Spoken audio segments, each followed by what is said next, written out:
Okay, so I've actually retracted this interhyoideus so that we can better see the intermandibularis muscle, which is this big piece here.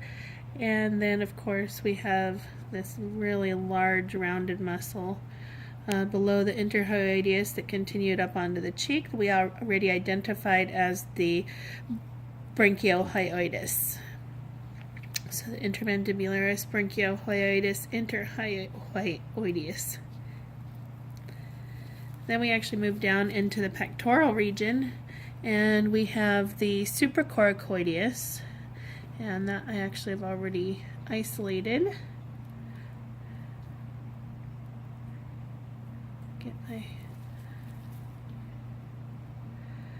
So that's this small muscle here, and that actually comes together with a very distinct rounded point. So that's the supracoracoideus muscle, and then the big broad pectoralis muscle, which ties directly into the rectus abdominis, and then of course the dark band down the middle is the linea alba, which brings us all the way down to the rear end.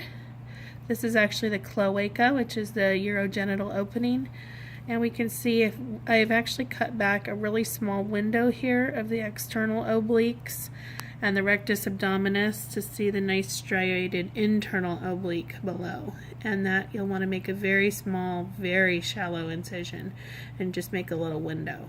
And if we were to continue even below that, there's a very fine membrane with slightly different fibrous banding, which is the transversus, and separates the musculature from the body cavity. Okay, so we've actually turned this little guy around, and we're going to go ahead and do the hind limb musculature now.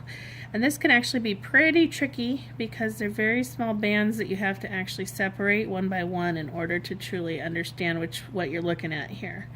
So the first one we're going to do is right here on the back of the thigh, the upper leg here.